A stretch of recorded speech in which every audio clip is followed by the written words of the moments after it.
Yay, June. And Brian, the Hacksaw. Hacksaw, yes, of course. Yes. Good to have you here, man. Thanks for stopping by. My pleasure.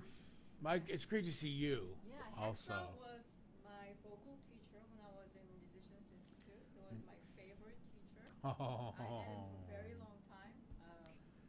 Quarter after quarter, I just refused to switch my instructor. Yeah. Everyone was like, maybe it's time to move on. I was like, no. No. I did the same thing with my mentor, Gary Garbatini. Really garbs. Oh, yeah. Yeah, I studied with Bone the entire time. But, obviously we studied with other people at the same time. But I'll tell you a funny story about teaching you. Is that now that I've been teaching forever, when I was teaching you, I don't think there were cars yet. I think we went through on horseback. I'm just kidding. No. Say it was that long ago. But I remember thinking it was tough towards the end to teach you as a teacher because you're good. And so what do you tell good people? How do you challenge good people? Because, I was used to lots of people that were okay. It's an interesting part, an interesting struggle, right? As a teacher, especially if you're a really good teacher, you find a really good student, and you're really good with them. You get to that point where it's like, okay, you've done so well with your job.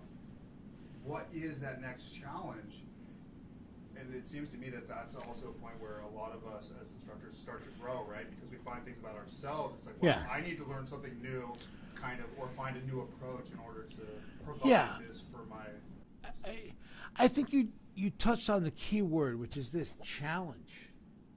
I'm working with you, and you can do everything pretty much I can do. So I'm like, oh my gosh, then what do you do? Then you start coming up with things that I haven't seen you as a person, but everybody. You try to come up with things that I haven't seen you do yet. Of course, June did whatever it was I asked because she's awesome. But I think that's the hardest thing is to, as a teacher, when somebody's good and you were with me for a good period of time, you're kind of struggling. You're like, what's the next thing I've got for you? And so that was the biggest struggle. But I did okay. No, yeah. Well, no, I know. She did everything. That was the challenge, though. It's like, what else could I come up with to throw at June? But I still really used what you taught me during that period. If I was to look at the whole performance, the biggest lesson that I learned from Hacksaw was that if you're performing one song, you don't give out everything at the beginning. You save it up, and then you bring it up, and then have a highlight at the end of maybe I don't know, maybe 70% of the song. Somewhere over there, you really show everything, so you can, wow your audience along the song, not just at the beginning, and then they'll get bored of something at the end of it. You don't want to climax too early. Right. Thanks, Maya. Yeah, I'm just kidding. No, yes, because it's all about pacing. Right. It makes a lot of sense. Yeah, something I tell my students all the time is that it's not the music business, it's the entertainment business. That's one of my biggest things I tell people. It's like, regardless of what any of us do, we're entertainers at the end of the day, and if we are not entertaining, it doesn't matter what our medium is. No. It doesn't matter how good you are, how any of that doesn't matter. It's entertainment. I mean, something I tell my students that I enjoy telling them is people go to see live shows to get away from their problems, not to see you have yours. Exactly.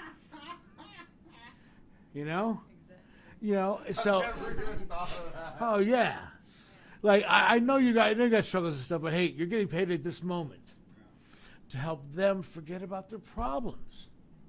I mean, that's the job of the entertainer.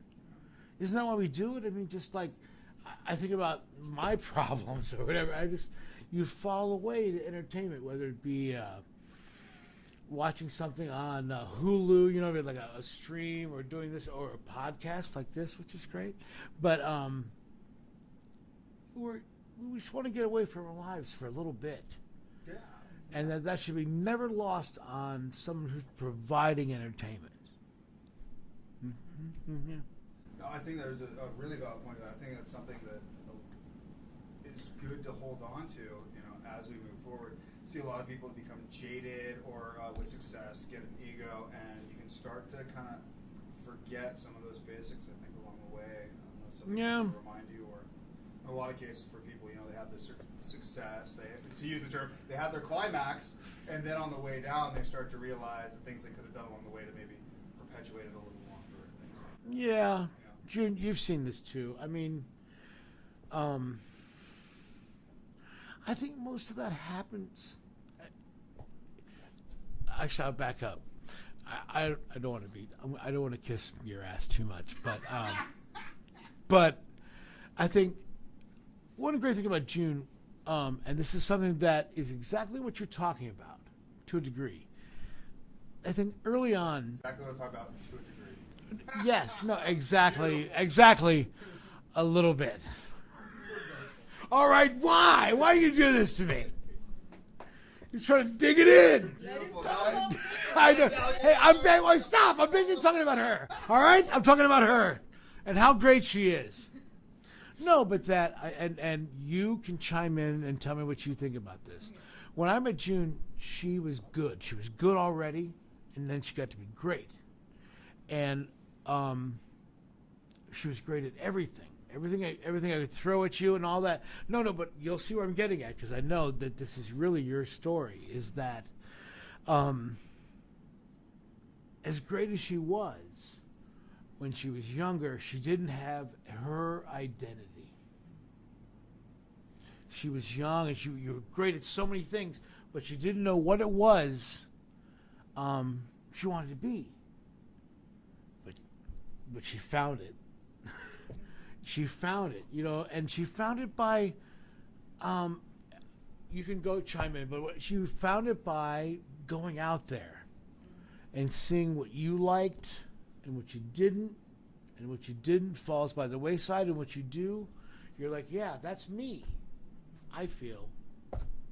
Yeah, I mean, the greatest thing about MI was that I got to perform so many different songs. And learning songs that I would never just naturally learn. You know, like you would suggest different songs, and you know, I'll just kind of learn what I'm good at and what I'm not so good at, but also kind of making it my own. Like even if it's not my natural style, I just like try to make it my own and do something with it. And you really taught me how to do that. Yeah. Like if your range is not really comfortable with this song, then do something else. Like You'll figure it out. Struggle. You just do something else, and I think that's the flexibility. Yes. You taught me really went a long way, and I've seen a lot of performers just kind of being really afraid of like hitting that you know, that I don't know, wall, like when they feel Creative like I can't hit that note or something, and they fixate on the fact that they can't hit the note. Stuff like that. So not as a singer, let me ask, because there's going to be other people who aren't singers watching this. So what I'm imagining you guys are talking about is specifically like say, I'll just use an example, like Axl Rose and a male trying to get up to some of the parts that he sings, not necessarily being able to get up to some of those ranges. So are you talking about finding alternatives that work, that are entertaining, that make sense within music to do that, or are you specifically talking about ways of actually getting there? I think that's or both, finding ways of alternatives until you get there. Well, I'd love to say this. The answer to both of your questions is yes. Well, I'm glad I framed it appropriately so you can get that out there like that. You No, know? but I'll take credit for that. No. The first one was the performance bit, right? About hearing something and making it happen. Yes. Yeah. I'm sorry, he keeps, it's all his fault. It is. We're enjoying some seal. I've read about it in books. I know you have. You know, it's a contact high. Yeah, I know it is. It It's is. legal here in California, so you know. Really? Yeah. I've heard rumors of such. What? That's how it got here. It got here on rumors. Oh my God! Oh, dreams come true. Rumors and on leprechauns riding unicorns. Yes. So, two things about what June said, which are exactly right, I think, is that people worry about singing the song right. And there's a big difference between singing the song right and entertaining people. Sorry, hold on. Excuse me. But you know what I'm saying?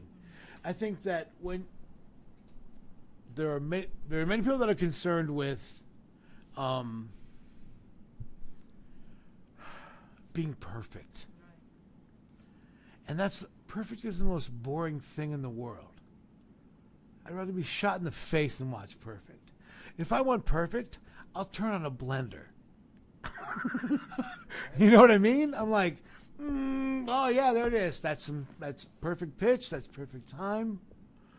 But I think that when you go hook it back into that, you do want to be technically as great as you can be. Why? So that next step up, you can move people's hearts and move their emotions because of your technical ability. June's a mature songwriter now, and you don't write songs based upon your ability, right? I mean, you write your songs on how much you're going to move people, right? Yeah. I feel the same. I try to explain to some of my students that technical proficiency is the means to be able to get out the emotion and the feelings you have, the thing that you want to say. It's like having the conversation. There's emotion in this conversation we're having right now. We're saying the right words, but I can say these words all sorts of different ways with different inflections in my voice. And even on drums, it's the same way where I'm like, you can play something right, but the same beat can be played differently. Like right, perfectly right, but different ways. And it's kind of a hard concept, I guess. If it's one of those things you have to have a basic understanding, I think, of music or arts. Maybe not. Maybe I should give people more credit. Yeah. But I see that as like a backbone. Like you should have a backbone. Yeah. Understand? But that's not everything about you. No, it's not the flesh on the bone. The flesh on the bone is the. Yeah, I think that. Yeah, but I'm also thinking. I want to ask you. I'm not trying to be Miah-Pinion. Sorry. By the way, Maya lives in Crescent Heights. No, sorry, Whitley Heights. Yeah, yes. Oh, this is a good one. I like this. Now, I was just telling him the other day. Do you ever notice how nobody has their where they live ends in depths? But there's Whitley Heights. There's no Whitley depths. Crescent Heights, no Crescent depths. No Crescent depths. Only the highs. Only the highs. Beverly Hills, no Beverly Hole. No, there's no Beverly Heights. There's no Beverly depths. Yeah. Valley. Is the valley? Well, the valley is a depth substitute. Yeah, well, that's just It the is, that's the lack of height when there's height around it. So the valley is not necessarily. See, this is a perspective issue. No, this is exactly true though. No, because you're going to call it valley, because valley sounds like something great. A valley is where the river runs through. Fertile. I think of the fertile valley, the area where yes. everything's happening, and this is where all the animals are coming together. Yes. The beauty of nature, and the wind's coming through, and the sun's shining down. Sounds great. Yes. I think that because if you called it San Fernando depths, property values will drop. I'll take advantage. Yeah, no, there you go.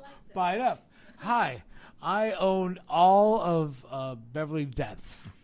Yes, thank you very much. Yeah. On that note, I need another beer. Okay. Anybody need anything while I'm up? Water, probably. Fair I don't enough. know. Yeah, it's just a guess. All right. Well, you can keep complimenting complimenting June while I grab one. I'll tell you how great she is.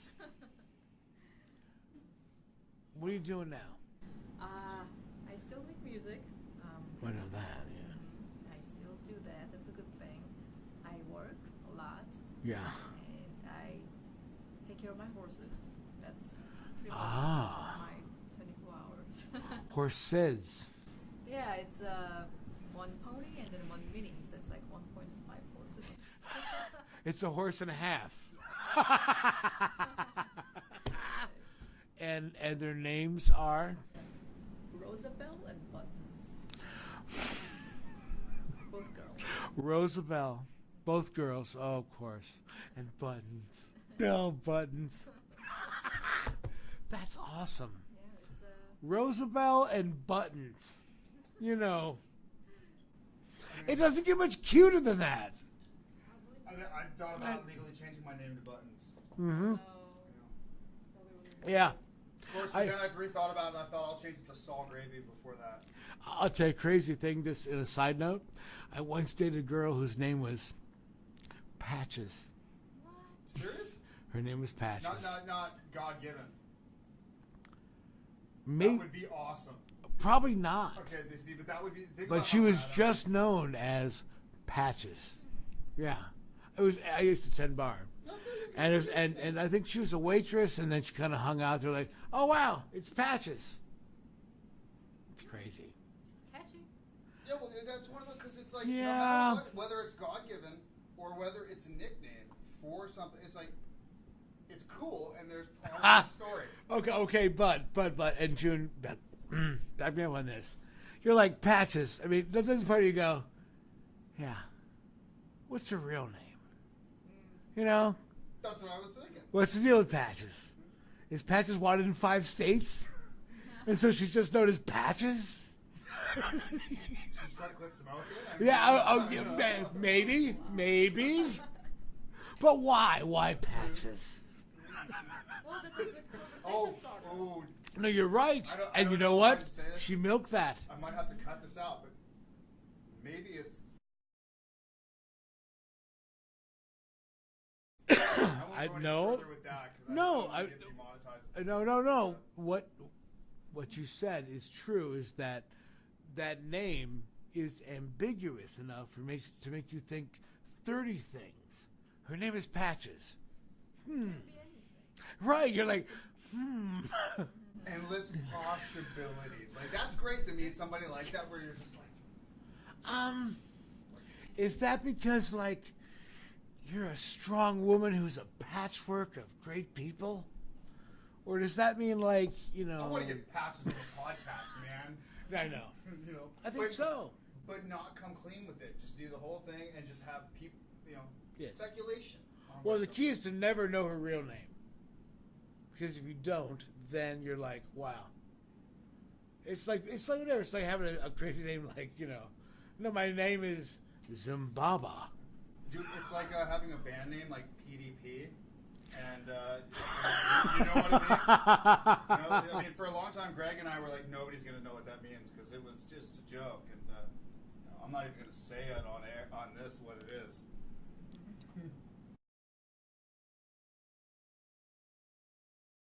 That's great.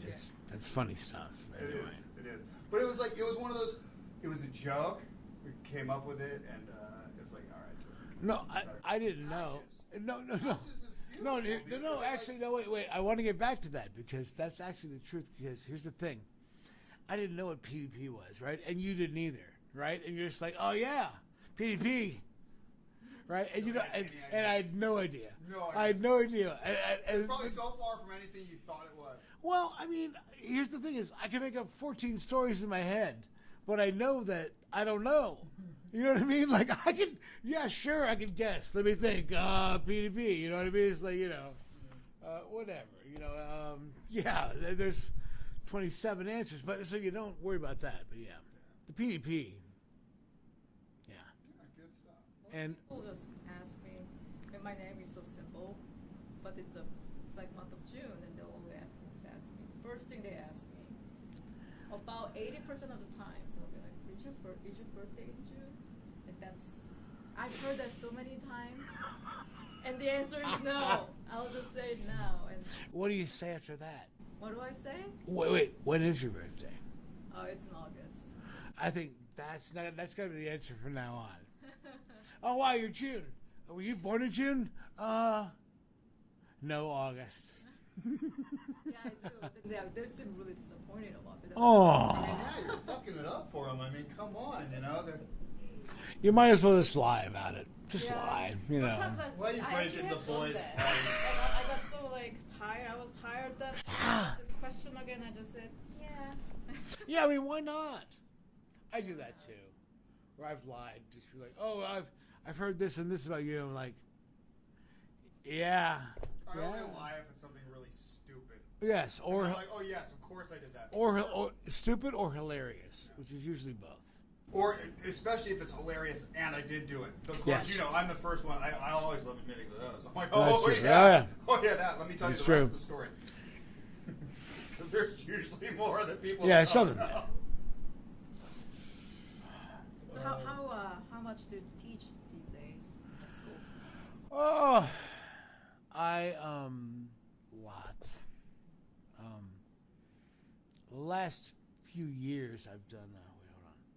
Hey, actually, let's get into that because since we have you here for that, why don't we get into how is it?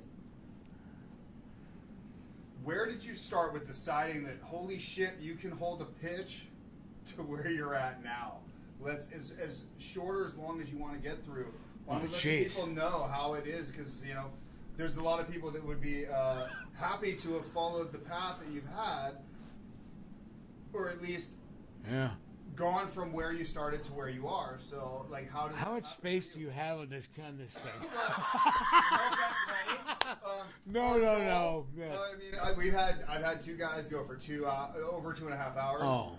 And I cut the shit out of it. No, that's good. However Yeah. deep you want to go is fine. Okay. This could be boring for you. Why? Because I know everything. No, probably. Well, no, because it's cool because you can actually interject. Because She'll know. She knows my story. Okay. She was hosting this show. I'm just here listening. I hope so. I started playing cover tunes, and you know this story. I started off drumming and singing at the same time, and I was such a bad drummer that eventually the band had this meeting with me. They went, "Hey, you know, you're a really good singer." But that's a good thing, actually. Yeah, and it was. I mean, that was a blessing. I'd rather be a good singer than a good drummer. Oh, no. Well, yes. Well, I'm good at drums, Yes. so I'm not No, good at shit. no. I Actually, can do no, it's that. both. At least I can do one. You know what? I'm horrible singer. If I was a good drummer, I would rather be a good drummer. Even though I've enjoyed being a good singer, you know what I mean. I mean, Grass is always greener. I guess so. Maybe that's it. God, I wish I could play drums. I'm terrible. You ever hear me play drums? Oh my God, I'm absolutely terrible. I got beat drums. It doesn't No, matter. I. You can play If you don't need, just take my word. I'm bad at drums. All right, I don't need to go over there and explain to you that I'm bad at drums. Okay, I mean, he's not that bad. I've heard you play at MI in P100, concert hall, whatever they're calling it now. yes. If it's 4 on the floor, that's Hell, you've sat in for me on a couple occasions. yeah. Bass while you Well, play drums. let's all raise our expectations than me covering for you. But no, I'm just kidding. I mean, you know what's funny is that, and June, you're gonna dig this, is that I'm better at drums now because I could give a fuck. You know what I mean? Like when I was a kid, I was terrible, and I'm dropping sticks and beats. You know why? I cared too much. Because you gotta be good at it. Yeah, and like once you look at drums, and drums or any instrument, but it's just funny the way drums came back to me. Once you look at drums as a way to communicate your emotions, the dynamics, you know what I mean? Which is what drummers do. It's infectious. You want to do that. I think for a long time. Yeah. I couldn't imagine anything else, but yeah, it's Yeah, I mean, actually getting the electronic drums was one of the best things for me too because it was hard to for the first couple of years I to have them to walk by without wanting to just sit down and turning on one of the little patterns, like sort of a reggae pattern. It's like, who hates reggae? And I just all of a sudden, dude, it's like a half hour, 45 minutes. Here's the thing: you can be in a bad mood, and playing drums is one of those things that gets endorphins and serotonin or what. I'm not sure. I can't explain exactly.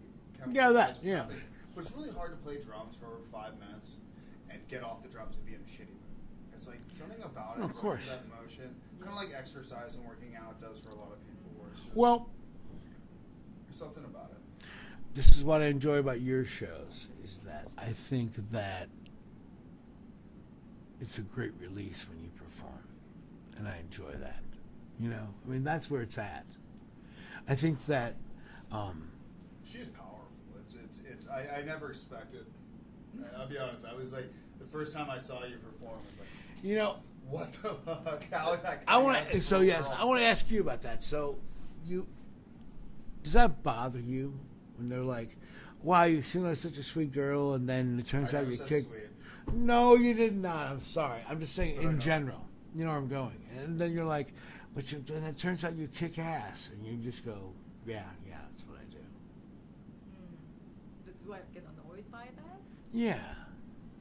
No. Or do you get that question a lot? Yeah, I guess. But I think that the first thing they said was that they appreciated that. Yeah, that's the good news, right? Is that that's the first thing they have to say. And that's big. Right. Yeah. So, yeah. I'm sure there are people who always gotta say something negative, but a lot of times they don't really have the guts to tell me that on my face. No, I know. They always do it online. Oh, really? See, yeah. I'm not with it, so I don't know. Yeah, I don't really check that stuff anymore. But at the beginning, I don't. Wait, no, I'm curious about this because I am old, and I don't follow any of that. So, what's that like? to hear. I mean, see, the now I feel like I'm worried because media and the fact that there's dick reviews. Yeah, there's assholes. Be on it, and then there's these. I guess they're called trolls. Yes. Like, I know they're called trolls because I'm dealing with one. Oh wow! What a shock! Yeah. They got nothing to do. But I haven't done any of that. How is it? We're not missing anything. Yeah, I mean, it's just something that I just had to overcome. At the beginning, I just can't pay attention to it, and I was like taking that to heart. See, but now it's just like. That's why I'm glad I can't. I'm glad I can't. Or I'm glad I can act stupid because I don't want to know that. I don't think I know. I think it's that. I mean, just everybody's opinion about you says more about them than it does you. Yeah, of course. But it's interesting to see where they're coming from. You're just like, wow, okay, I guess that's where you're coming from, you know? Yeah. But yeah, I think that... Real quick, something about that you said that I find interesting, and I'd be curious, you said, is people asking about, the different things, the comments they may have, particularly after a live performance. And I find it interesting because there's negative people and positive people, but sometimes there's people that just have a hard time articulating what they mean, and so you just have to look into the intention. Okay, is this person saying something you don't really get what they're saying, or they're not articulating it well, but they mean well, so it's simply a thank you. And this person's saying something, and it doesn't really seem malicious or anything, but you can tell that they're like, all right, this person isn't stoked with me. It's like, all right, well, I appreciate it, thank you, and you just let them move on. It happens. Yeah? Because I think I usually say back. I usually email back. Fuck you. No, I'm just kidding. I don't. Because here's the funny thing. I don't know how. I'm so blessed that I don't know how to respond to the bullshit that you people are going through, and so I'm like, well, I don't know. You know what I mean? And it's wonderful.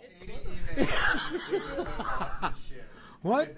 I could literally, I won't, but unless you want to. But I got 80 plus emails from this guy who lost his shit because I simply asked him about how much money and could I see the contract he had, and he 80.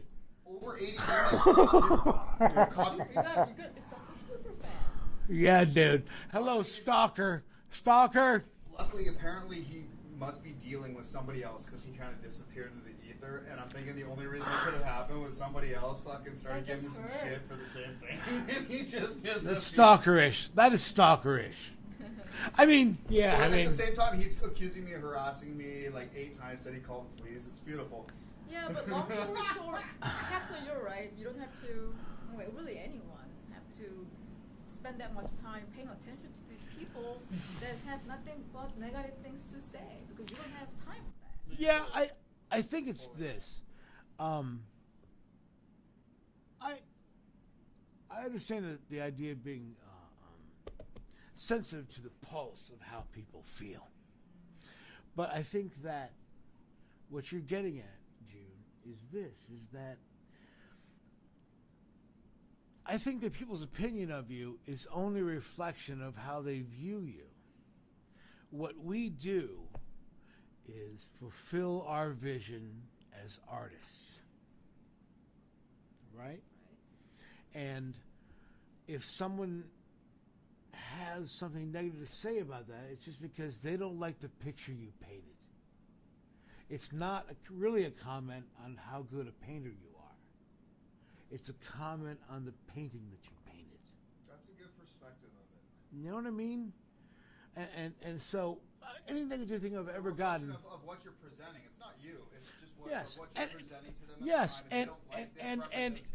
and in their defense, it's a reflection of where they're viewing what they see you doing. If there's Oh subjective- shit! June's like, this guy is a nut job.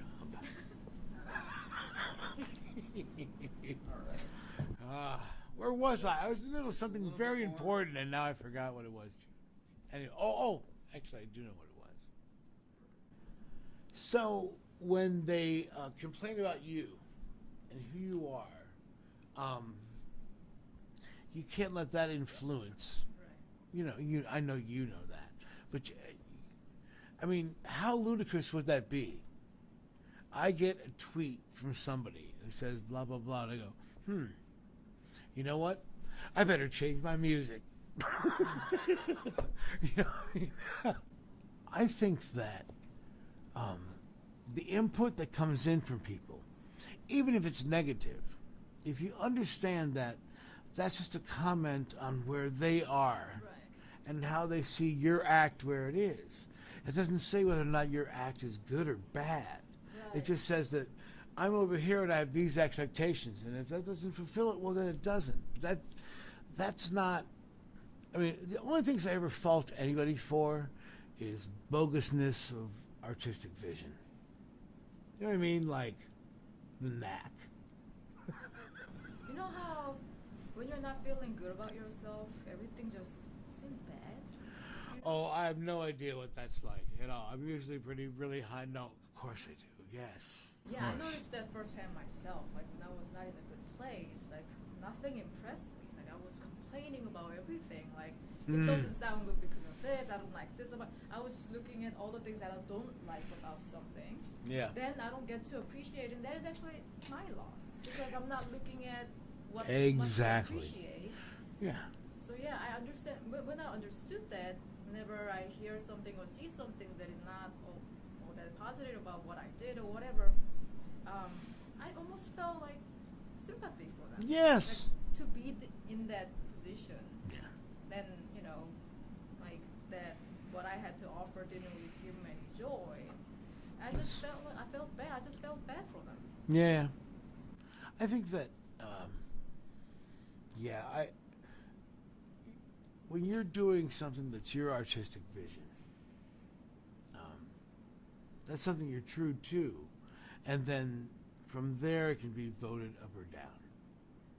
But you don't want to be making those decisions. Right.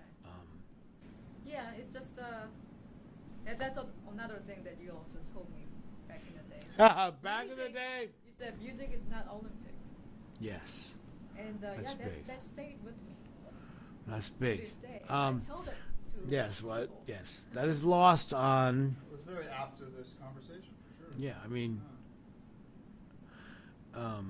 there are people who feel that music is the Olympics. They wish that it was. They wish it was about how fast you can play your instrument. Or, I can make my drums like a washing machine.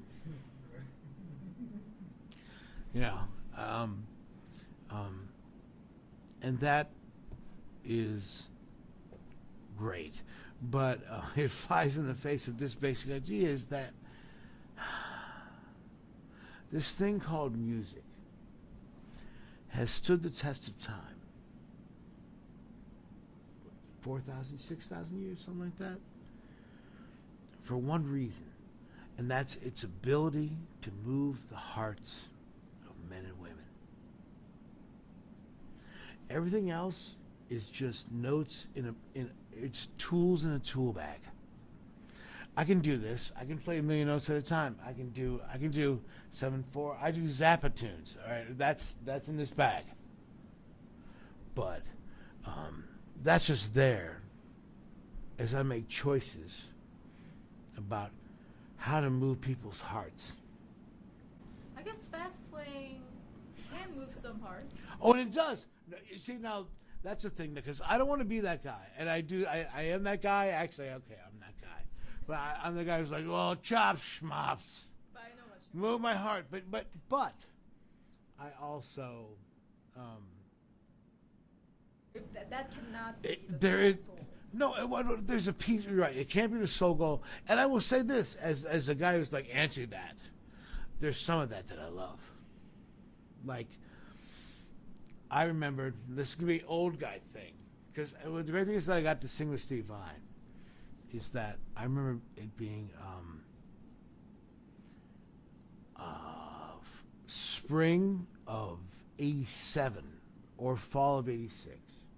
Guitar Magazine had a sound page, something you'd pull out of the magazine and go put on your turntable. Oh, dude, I remember those. Okay, magazines. all right, yes. So Oh my God, that dates me too. yeah, and it was Guitar Magazine. I So haven't it's, seen it.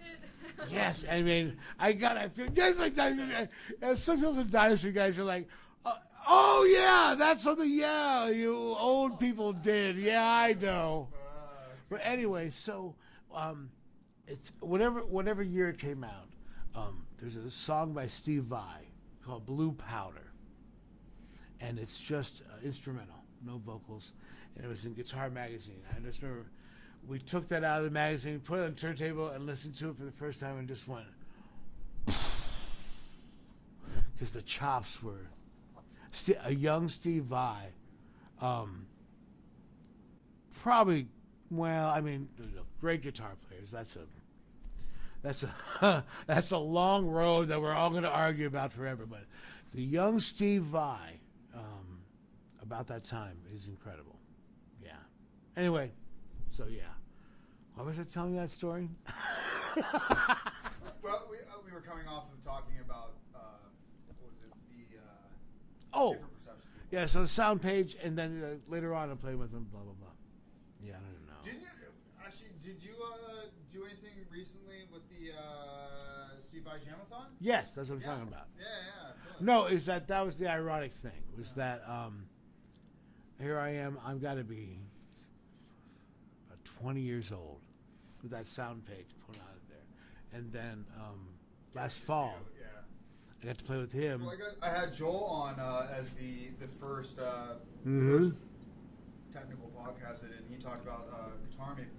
And actually down the road, I'm hoping we want to have a couple of the other guys from it on. So Yep. it's funny because I hadn't even thought, when I had asked, because I asked you a while ago if you wanted to come and do this, and I hadn't even considered that, and then I found out you doing that. So it's kind of serendipitous that it kind of comes around that way. Yeah. So.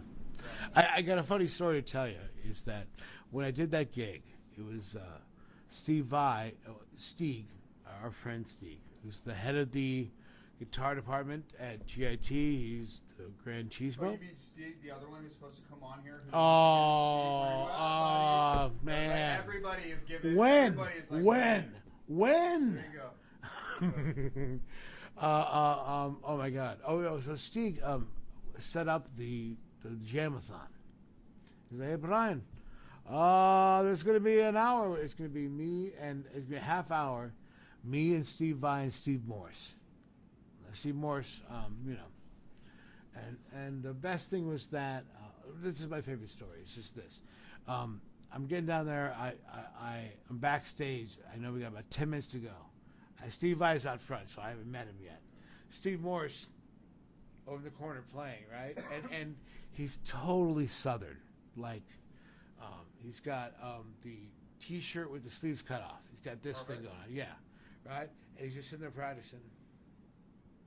And I'm like, I go to him, hey, you're Steve Morse. He goes, yeah. He goes, I'm Hacksaw. I'll be singing with you. He goes, oh, yeah, how's it going, dude? So I'm like, so Steve, they only gave me 3 songs. And they told me that we're doing a half-hour set. I mean, is that going to mean we're going to do 3 songs and then like 15 minutes of jamming? He looks at me and he goes, no, man, I think that means 3 songs with a whole lot of guitar solos.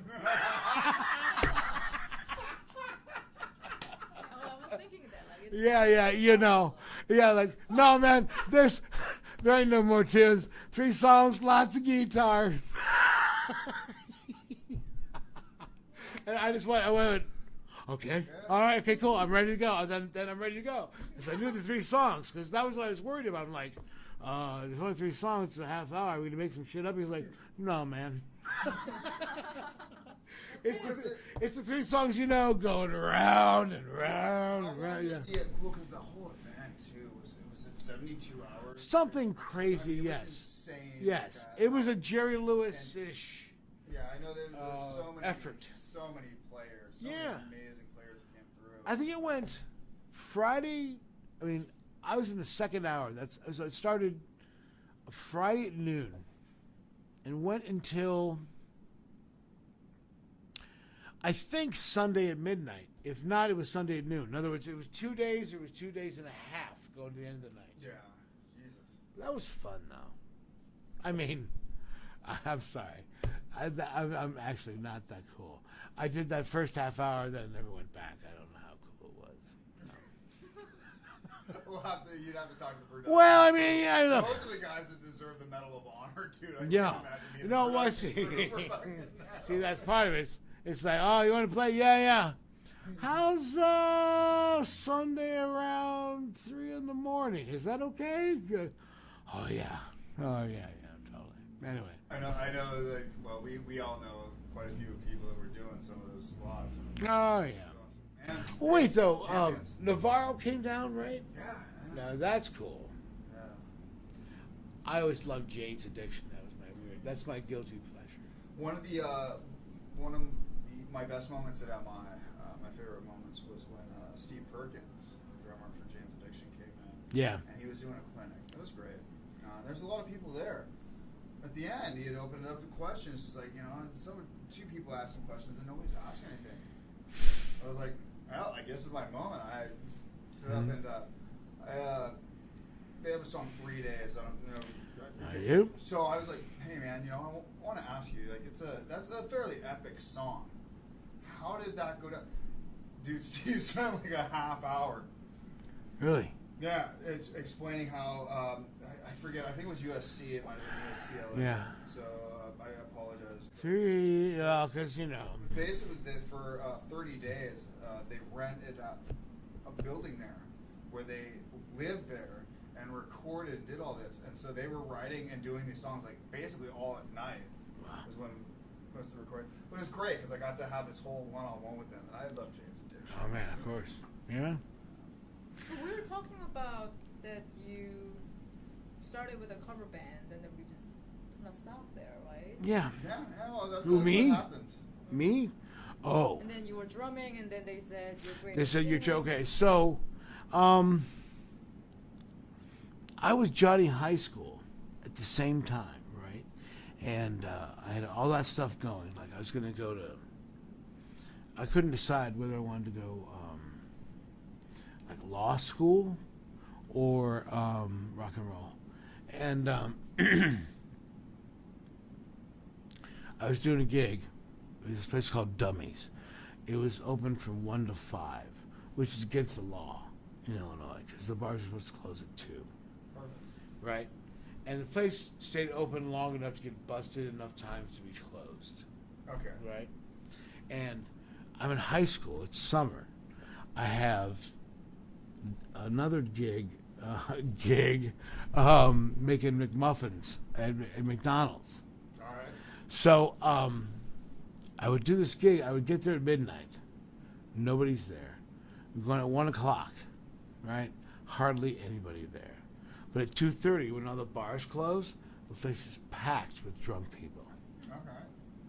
All the way until 5 o'clock, right?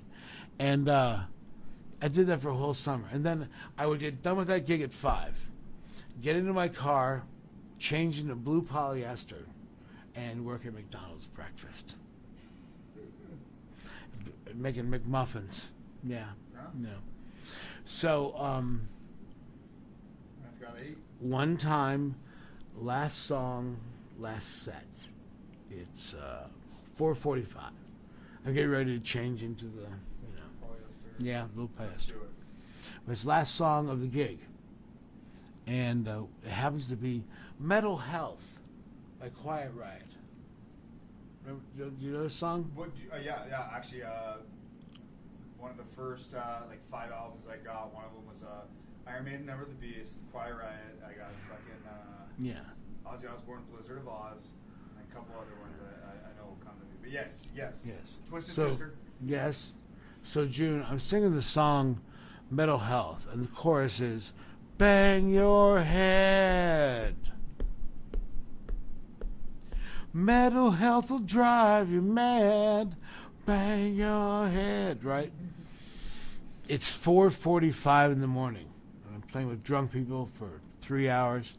We're doing that song, and 2 biker girls get in a fight. And Perfectly normal. yes, Perfectly healthy. at 4:45 in the morning at a bar, right? And as I'm singing Bang Your Head, one of them is banging the other's head on the floor Wow. as I'm singing Bang Your Head. And I'm like,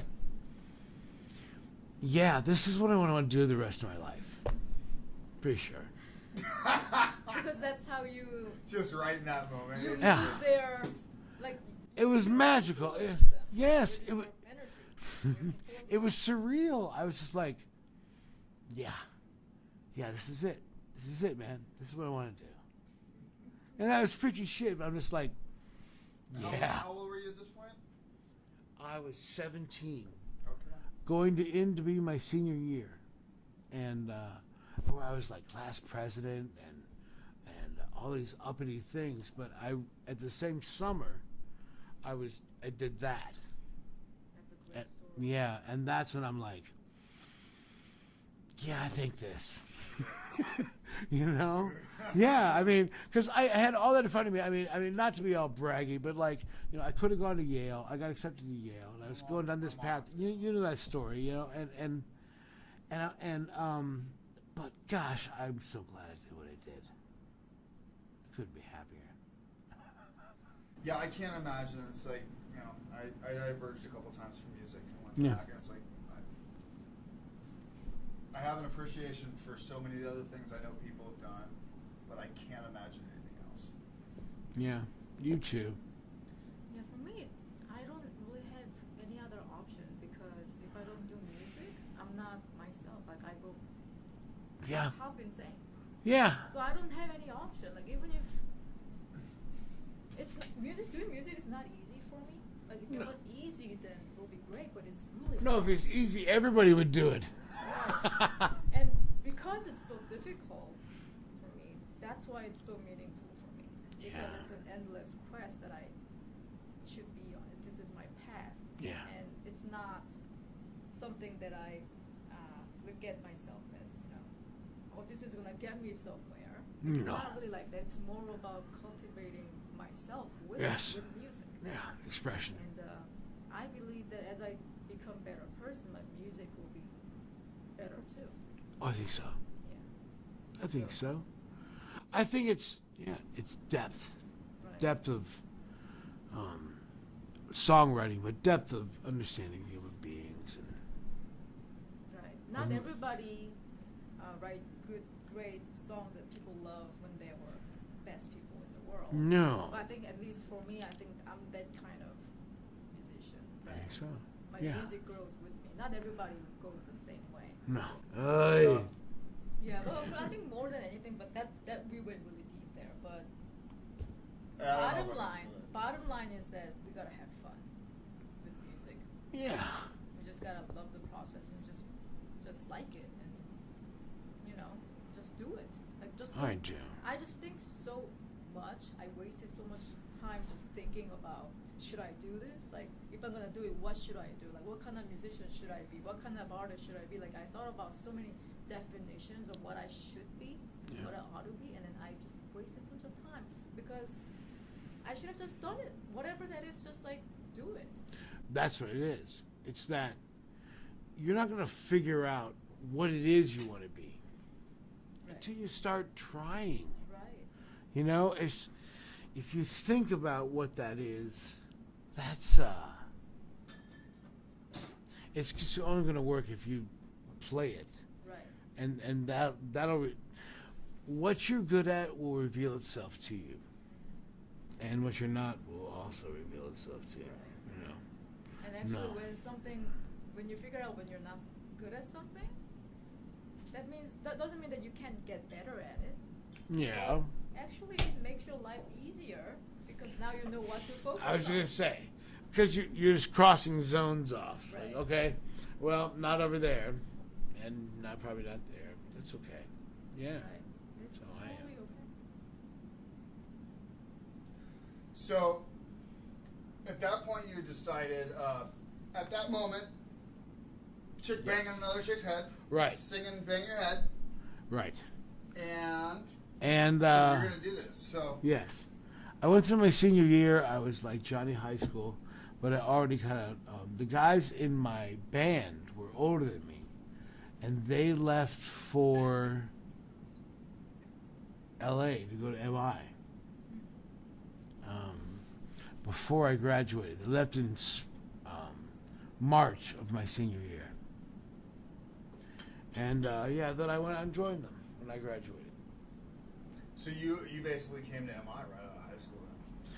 Well, no, because when I first got there was no vocal program. Oh, okay. So they were doing GIT? It was GIT, only drums, bass, guitar, and maybe keyboard. Okay.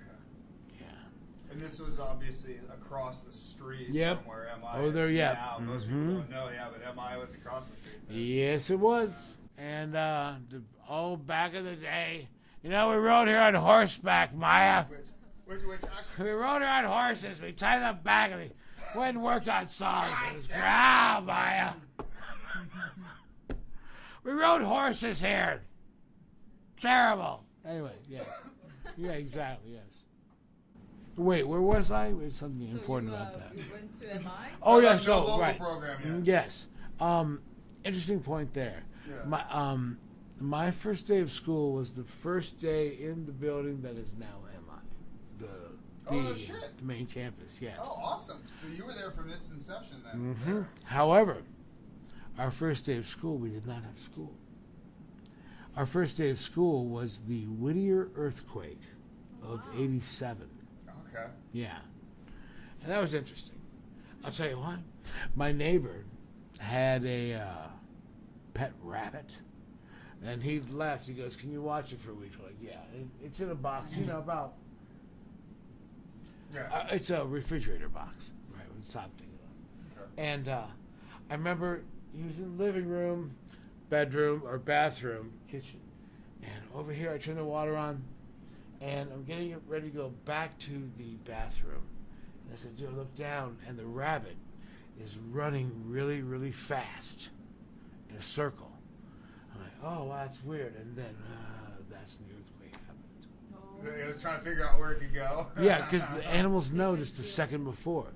That They're rabbit's more like, sensitive, right? So he's just feeling it. he was going, already just running. all He's this. like just going. "Mm." I'm like, "Wow, that's weird." And they start shaking. Wow.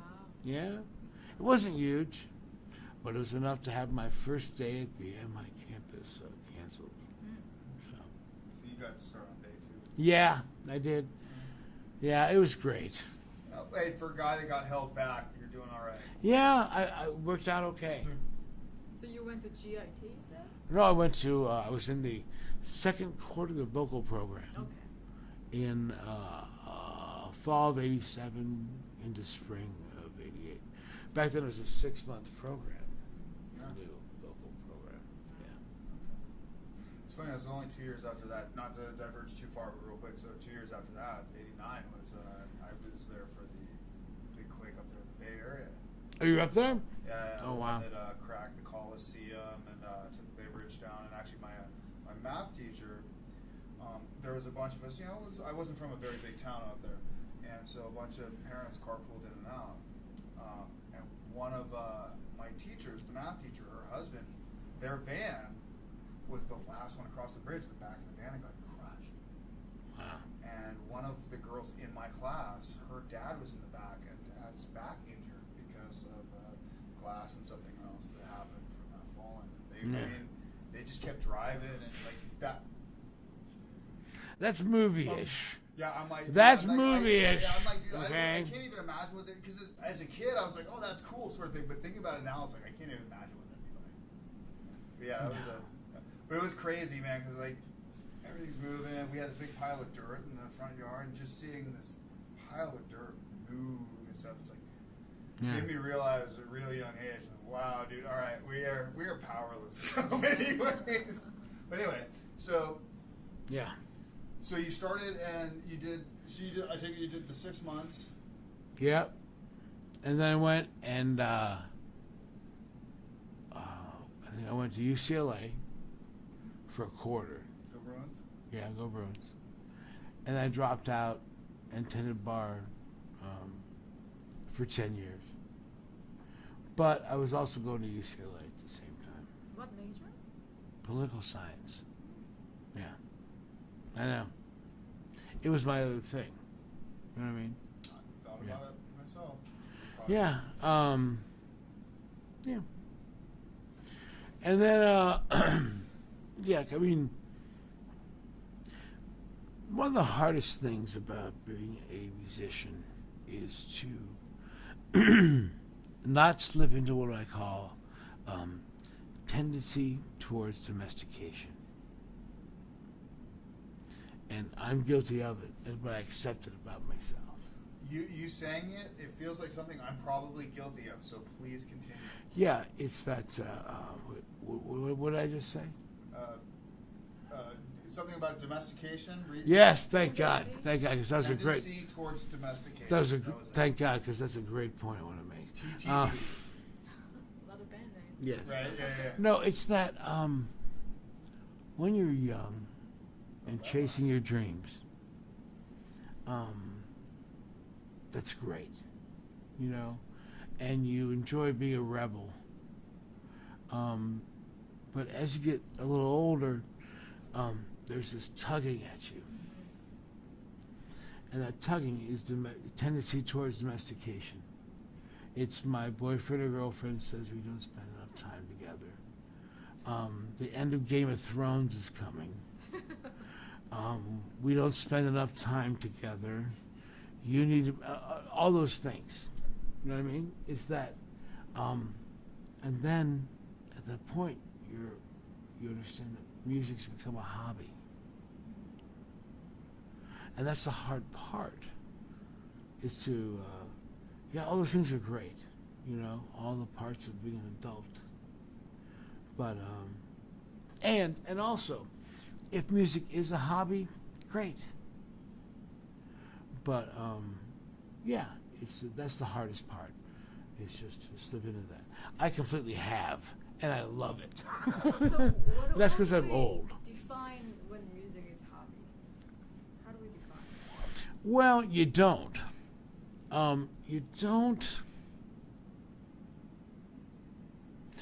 I think whether or not it's a hobby is whether or not it's your first thought when you get up in the morning. If it's that, then it is. That's not mine, and I'm okay with that because, again, like I said, I'm old. But It's mine, but that's because I'm like, fuck, I need to find gigs to make money. well, that's different. So it's Yeah. But like, I mean, I teach more than I write music, and I'm okay with that. You know what I mean? But I was saying, and that's not a reflection on anybody. So some people would be super envious because, and I've had this discussion with plenty of people. You are doing music. You have a set schedule. You can plan other things in life. The domestication factor you're talking about fully comes into play. But you've, in a sort of way, gamed the system to where you get to do the music and the domestication. Yeah. And they work hand in hand. Yeah. What's funny is and not many people have that option. No, and that's true. I'm lucky. I mean, I'm lucky that way. Yeah. I mean, it's a beautiful thing. Yeah. The trick is then to not and say, well, let's say I won't. In the case of a private college, not taking it too much for granted, right? In the situation where it's like, all right, this is a thing that's bestowed upon you. You get to do this amazing thing, and then and it happens till it doesn't. So yeah, but I think like what June's doing is finding an artistic identity, and that'll do more than all the schooling. You know what I mean? It's you learn the schooling, and then you go and become something that's definable. I just realized that for me, the more I was doing that, I had less time to work on my own music. Mm-hmm. And because I was spending already so much of my creative energy into these, other things. Music related Yeah. jobs, and I just had less time and energy for my own stuff. I was making connections, and that's why I stayed for as long as I did. But ultimately, I just realized what I need is just time. That I need to make certain amount of money so I can feed myself and pay the bills. And I need to know what kind of schedule I have so I can work around the schedule to work on my own stuff. So the domestication factor, I absolutely understand where it's coming from. And I am actually in that process because I have a day job. It's a full-time job. It's all right. But at least I know what time I go home. So if I have at least enough willpower, then I can make things happen for myself. Yeah. So but it requires tremendous amount of self-discipline. Yeah. And again, the thinking comes in, and that's when I get paralyzed. Like, Sure. what am I going to do with this? Just go out and do stuff. Yeah. So that's really the action opens different doors. Yeah. So it's just a matter of just doing things and what happens, and without being fixated on specific outcome. I think that's what I'm working on as a person. And music allows me to do this because music is like a light post. Like I want to keep following light. Yeah. It changes. I keep following and see whatever I find in that light. That's what I'm doing. And that's just the path. That's just the way of life for me. Yeah. That's who you are artistically. Right. And that's all that really matters. I mean, It's not really about like I'm gonna be this kind of artist. I'm gonna achieve this. It's really not about that to me. That's It's this about, path that you're on. Right. Creative path, learning Well, things. ultimately, as you had brought up towards the beginning of this, we're ultimately entertainers. Yeah. And both for ourselves, to ourselves, and then for the people that we present ourselves and our craft to. Hmm? So I think, and it is easier when we're younger, because you have more freedoms and stuff. And I guess, as we get older, Hey man, I do what I want. Okay, I do what I want. All right. I mean, I wish that was the case. No, I tell him I'm worried. I'm like, I hope I'm not gonna get home too late and get in trouble. Well, I mean, hey, man. I literally am. I'm June. I hope Rose isn't pissed when I get home. As to the point of recording this, right? I mean, I'm a single guy living in Hollywood, and still, the reality is there's a myriad of responsibilities and obligations that have placed upon me that I essentially have to do until I decide not to. But you know, for my general well-being, it's better that I decide to do that. Abide by the domestications. No, I understand. While I understand that, but trying on to the stay but on the razor's edge as yes. On the other hand, if I piss my rebellious. girlfriend off, I'm in deep shit too. I mean, I just But you know, I mean, I'll get by. I'm okay. Well, no, I mean, the reality is, and I know that we're all blessed. Everybody that I have come here to talk and be on here is somebody who's blessed, because we're in a position where we got to do, for the most part, what we set out to do. And, I mean, yeah. Somehow We can come to Hollywood and park where there is no parking, which is great. Oh my God! Do you remember what I used to? Do you remember? Yes. Oh my God! Dude. Yes. Yeah, dude, I was just like, I'm like, fuck! I don't even know where to wait. This road is so crazy, parking and whatever. Yeah. Oh, back in the day, yes. I was saying something really important, but I forgot what it was. All right. So you met so many students, like you taught. I don't even know how many students you taught by now. 20 years? How many would you say? Like thousands and thousands? Easily. Easily, right? Yeah, I mean, just in terms of remote contact with, yes, for sure. Mm-hmm. Yeah, And thousands. what would you say the most common issues that students deal with?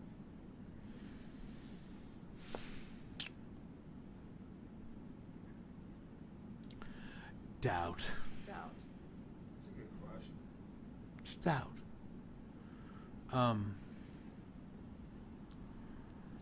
When Maya was a baby and he cried, he could practically break his parents' eardrums.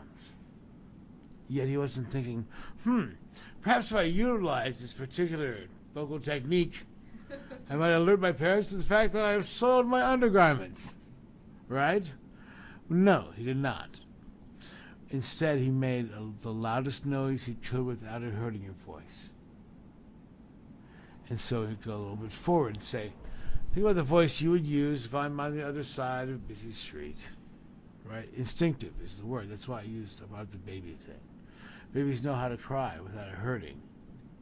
They know how to be as loud as possible. So now, fast forward, you're 19 years old, Maya. Oh, God, you're probably a mess. But anyway.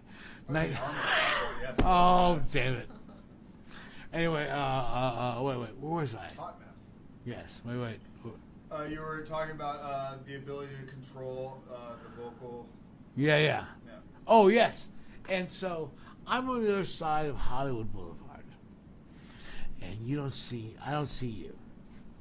And you've got to get my attention. You would go, hey, Hacksaw! Anyway, hey, wait, don't let me lose this thought, Maya. Jesus Christ. Hey! That's what you do when you're uninhibited, right? And when you're a baby, you can make a big, loud noise. So you got to ask yourself, what's happened between then and now?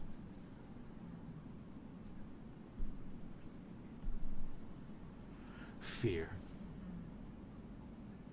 And fear specifically. You go full circle. See the story, and you go, "Oh my God!" Hacksaw answered your question. Fear is doubt. You see what I mean? It's like, people hold back. Like I'm saying, when you're a baby, and you're not worried about what people think.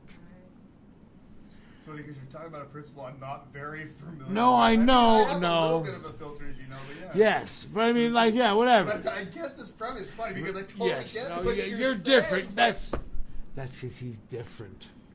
But yeah, but in general, you see where I'm going. No, I totally get the point. It's It's self-fulfilling prophecy of doubt. People hold back because they're afraid they're going to sound bad, and they sound bad. You know why? Because they held back. And what would you say to them to help? Go full bore. Help. I would sing. I'm so glad you said that because I've been thinking about that recently. I really have. I would tell them to pretend that they're an opera singer and sing their song like an opera singer. Oh, right? Yeah, that's what I would tell them. What does that mean? I'm sorry. What was the question? So in order to Sorry. Yes. in order to break out of that fear. Care about to cycle. use sway. How to do that? No, that yes. How do you overcome that? You gotta trust yourself. And I think you trust yourself. Honestly, the best way to begin to trust yourself is through something called practice. Because the more you practice, the more you will trust yourself. You know, people are like, oh, I just whatever I do. People are like, oh, how do you blah blah blah? I'm like, because I've done it 8,000 times. That's the answer. That's why I've done it 8,000 times. So, just start doing those. I mean, it's another one of my dick sayings. It's like, that's not bad, you know. That's nothing that 1,000 performances won't fix. I mean, you know what I'm saying? I'm saying that you're good, but you're kind of raw performance-wise. It's the thing.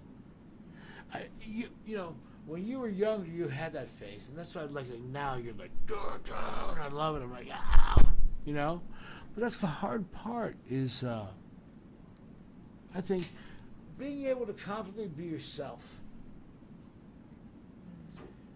in the face of whatever negative comments come your way.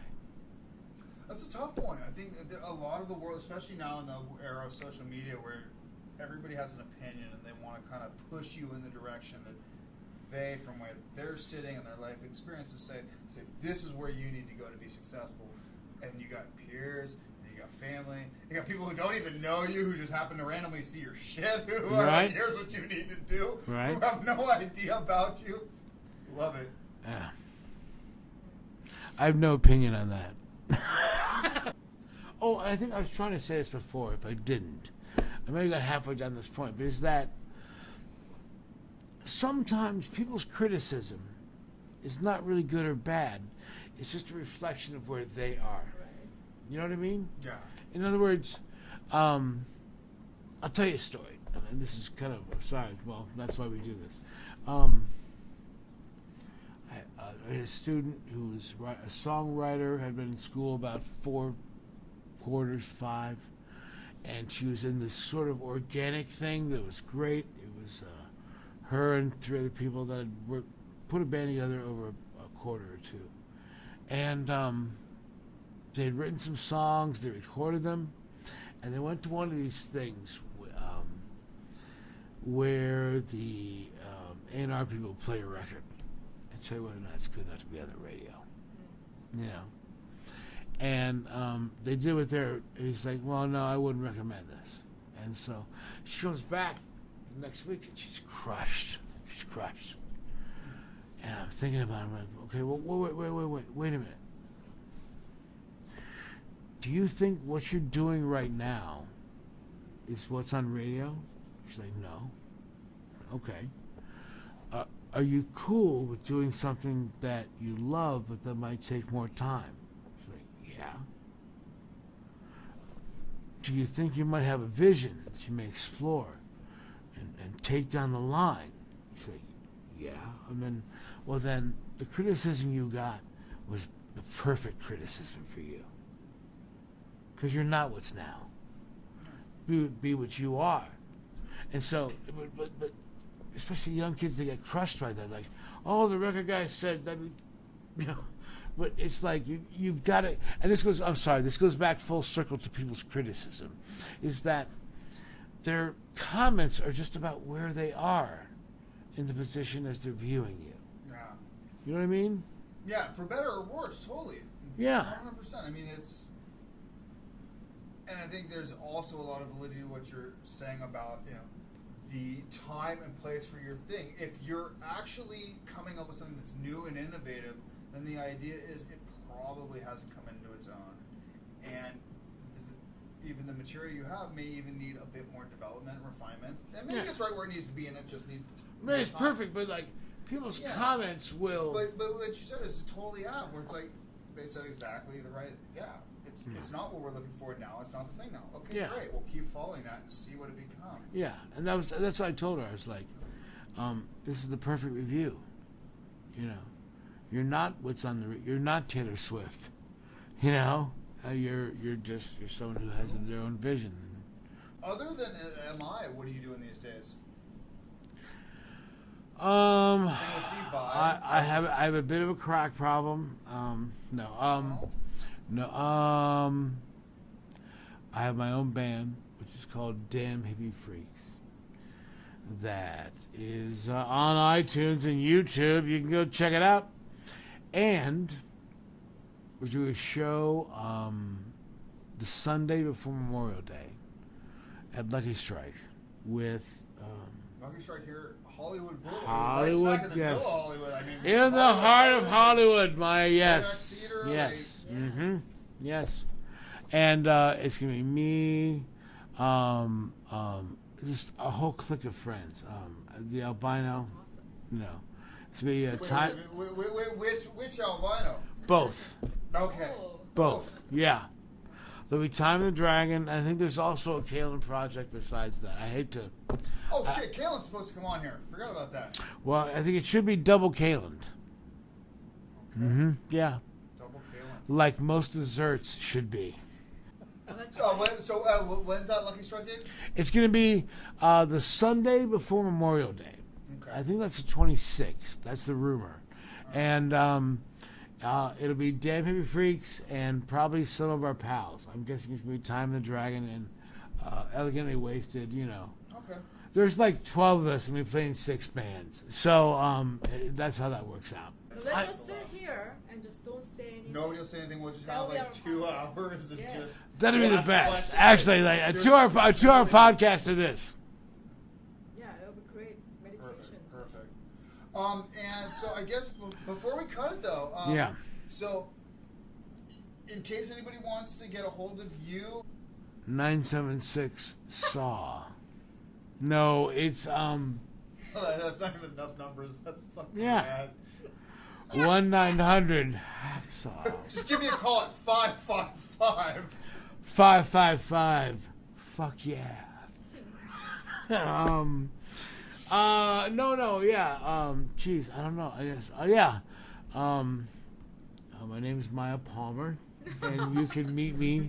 No, I'm. Hacksaw. Um, You appear. Yeah, I mean, they can call me.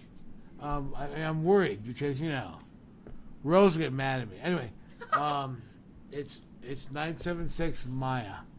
It's my number, yeah. So No, actually, go to no. MiahPalmer.com and hit me up. And No. Actually, no. I can tell you. They can contact me at. You have a Facebook. I do. You have a Facebook. Yeah. Because that's the best way that all professionals handle business. I thought only old people do that now. That's what my daughter tells me. But no. I It's try okay. not to, but it's like it's. Yes, like until something better comes along. I am on Facebook. There are several nude photos, and I look forward to you enjoying them. Maybe we can have it in the show now. Boy. And June, in case anybody wants to look you up, what's the best way to get a hold of you? I'm at junedark.com, junedark.com, and also on Facebook. And if you guys want to find me, you're already fucking here. Yeah. So. Too late. Well, Hacksaw, thank you so much for coming, hanging out, man. We'll definitely get you back again soon. For more shenanigans, yeah. Yeah, June, thanks for coming, hanging out, and doing this. Pleasure. Hey, everybody, if you like this, please like, subscribe, share. Check us out for more podcasts in the future, and thanks for hanging out.